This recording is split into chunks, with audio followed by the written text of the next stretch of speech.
life can be summed up in 3 words: secrets, hate, and love. These words may sound contradictory, but they are interwoven like inseparable threads, creating the complex fabric that is my life. My name is Jenna, and the story I'm about to tell isn't a perfect one, but it's the truest story of me, of how secrets hid the truth, hatred pushed me into darkness, and love saved it all. It all started on my 17th birthday, a day I had been looking forward to for a long time, not only because it marked the turning point of adulthood, but also because it was the day I planned to do something I had cherished for many years. Bella, my best friend, my neighbor who has been there for every important moment of my life, and my secret crush, is at the center of everything I have planned. I baked Bella's favorite chocolate cake, frosting it with rare patience. The small table in the living room was decorated with fresh flowers from the backyard and twinkling lights that I had spent the afternoon hanging. Every detail, no matter how small, was attended to with great hope. Everything would be perfect for the moment I confessed my feelings. My heart pounded when I thought of Bella. I imagined her radiant eyes as she entered the room, the familiar smile on her lips that I had silently watched so many times. The scene played out in my mind so clearly it was like a movie. I would lead Bella to the corner of the room, where the candlelight created a warm and intimate atmosphere. I would take her hand, look straight into her deep blue eyes, and say, with all my heart, "Bella, I like you." No, I love you. Just thinking about it filled my heart with happiness.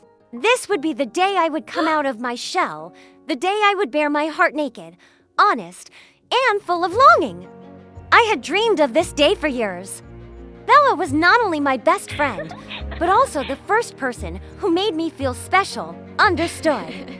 She was always there when I needed her, always smiling even when I said strange things or did stupid things. Bella was a safe haven in my chaotic world, and I always believed that if anyone could see the real me, it would be her. My 17th birthday was not just a holiday. It was a milestone, a moment I had been waiting for to change everything between us. And in my heart, I had no doubt that things would turn out just as I had imagined. But life doesn't always work out the way we want it to.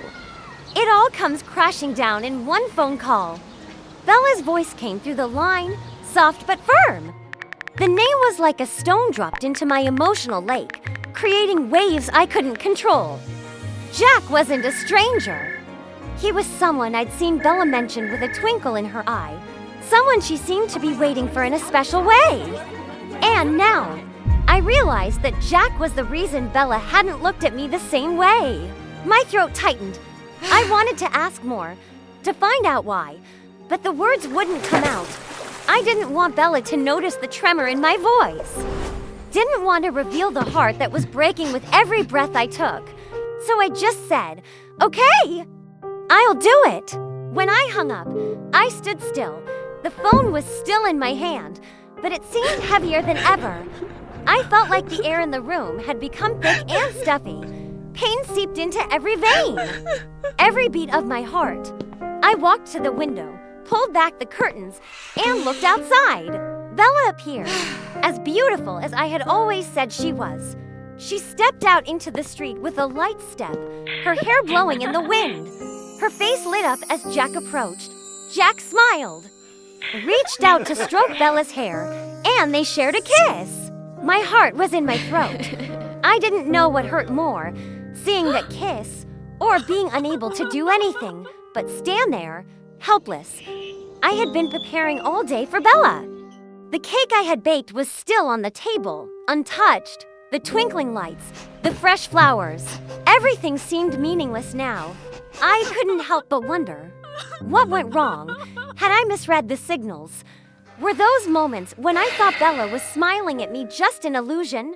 Or maybe, had I never really been important enough for her to see me the way I saw her? I didn't cry that night. I sat in the dark room, staring at the dim glow of the fairy lights. I was filled with an emptiness.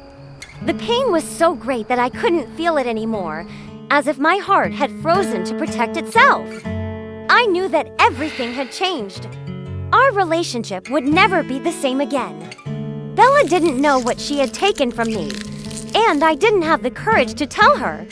I could only keep quiet, hide my broken feelings, and let the storm continue to sweep me away. After that day, everything between us changed.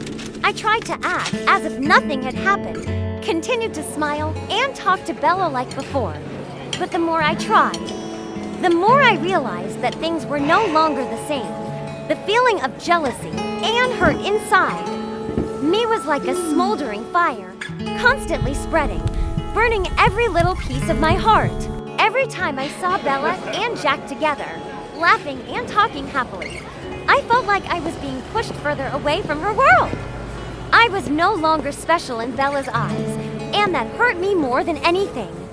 I started avoiding meetings, making excuses that I was busy so I wouldn't have to face her. But that avoidance only made me more lonely. And then the biggest secret in my life was exposed. One day, during counseling at school, the counselor called me into her office. At the time, I didn't think much of it. I thought it was just a short conversation. Maybe about studying or future orientatio. Jenna, sit down.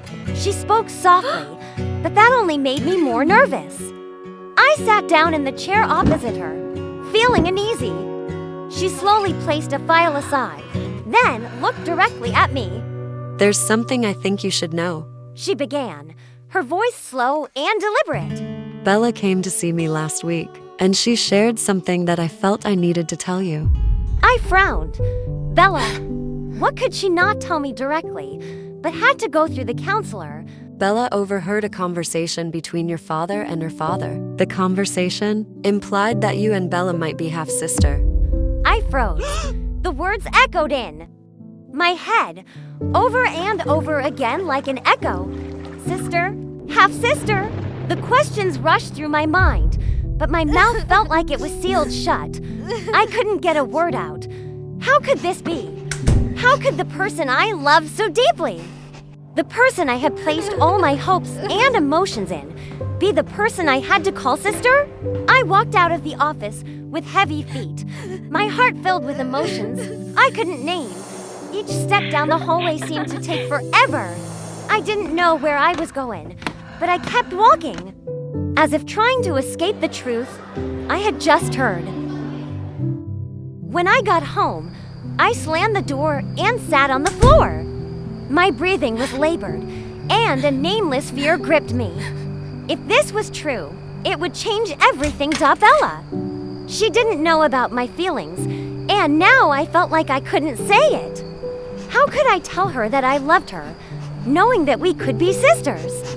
Love, heartache, and confusion swirled in a storm inside me. I felt like I was falling, with no end in sight, no one to hold on to. As each day passed, the pain inside me grew. I didn't know how to face this truth, and I didn't know how to face Bella. All I could do was keep quiet, hide my feelings, and hope that time would make things easier. But time didn't ease the pain. Time only made it worse. I loved Bella, but that love was now tinged with fear and despair. I didn't know how to face her, what to say or do. I chose the worst option. I destroyed her. I didn't mean to hurt Bella, but I didn't know how else to vent the feelings that were building up inside me. Every action I took was an unconscious scream, a desperate attempt to transfer my pain to her. My first action was small, but symbolic. I cut the telephone cord that connected our rooms. It had been the conduit for late-night conversations, silly jokes, and heartfelt confessions. It had been a symbol of our close friendship, the foundation of everything we had. But now, looking at it only made me ache. I cut it as a way to tell myself that I didn't need Bella anymore, that our relationship was beyond repair. But the relief was short-lived. The pain inside me didn't go away, it just found a way to express itself in other, more cruel ways. I started writing songs about Bella, saying mean things I never thought I could say. I stood in front of her house, singing sarcastic words loudly, deliberately for her to hear. I knew it would hurt Bella, but part of me thought that if she was in as much pain as I was, then maybe I would feel better. The worst thing I could do was ruin her most important hockey game. Bella loved hockey more than anything. It was where she shined, where she was free and full of life. But that satisfaction quickly turned to regret. Each act of destruction did not make me feel better. On the contrary, it made me sink deeper into guilt. I didn't just hurt Bella, I hurt myself. I looked back at what I had done and realized that, instead of resolving the pain, I had only made things worse. The friendship that had once been the most important thing between me and Bella was now in ruins. I was no longer myself, and Bella was no longer the friend I had loved. She and I were apart for a long time. We didn't contact each other during college because of my big ego. My college graduation day, I got the news. Bella, she married Jack, and I thought I lost her forever. I used to think that, after all that Bella and I had been through, even though we were no longer best friends, we could at least live peacefully in our own world. But I was wrong. Bella and Jack sat across from each other in the luxurious living room. There was a cold silence between them, their eyes no longer showing any emotion. Meanwhile, Jack secretly opened the safe, took the money that did not belong to him, then typed it into the computer, entered my name in the suspect box as a cruel warning. Little did I know that I was becoming the victim of a dirty plot, but their marriage was not a happy one. I heard that Jack had embezzled money from Bella's family company and was arrested. I was worried about Bella, afraid that she would not be able to bear it. But before I could find Bella, my friends texted and called me asking why Jack had blamed me. After that happened, Bella went back to live near her parents, back to the house next to mine. At that moment, my heart beat so fast that I panicked and closed the door. One afternoon, Bella came to me. She held a small box of cookies and sat down in front of me. Jenna, I'm sorry. She said, her voice choking. I'm sorry for everything. I'm sorry I didn't realize how much I hurt you. For the first time in years, I looked into Bella's eyes and didn't see anger or pie. Bella sat across from me, her eyes softening, her hands clasping the box of cookies she had brought with her. I could feel the sincerity in her words. I'm sorry too, I replied, my voice soft, almost drowned by emotion, for everything I've done, for pushing you away, for not saying what I should have said. Bella looked up at me, her eyes moist. But without blame or hurt, we began to talk again, slowly but sincerely. One evening, I went to Bella's house. My heart was pounding in my chest as I stood in front of her door. When Bella opened the door, the light from inside the house shone through. I took a deep breath. Bella, I love you. I always have. Even when I thought we were half-sisters, Bella stood still. But then Bella stepped forward. She put her arms around me, holding me tight, as if afraid that if she let go, everything would fall apart. Jenna, I love you too. I have always loved you. In that moment, all the years of misunderstanding, hatred, and hurt seemed to melt away. I knew that the road ahead would not be easy. There was so much to face, so many wounds to heal. But this time, we would walk together. Love, hidden by secrets and hurt, was finally seen. And that was the beginning of a new chapter, where we learned to love not only each other, but ourselves. Secrets were exposed. Hatred was resolved.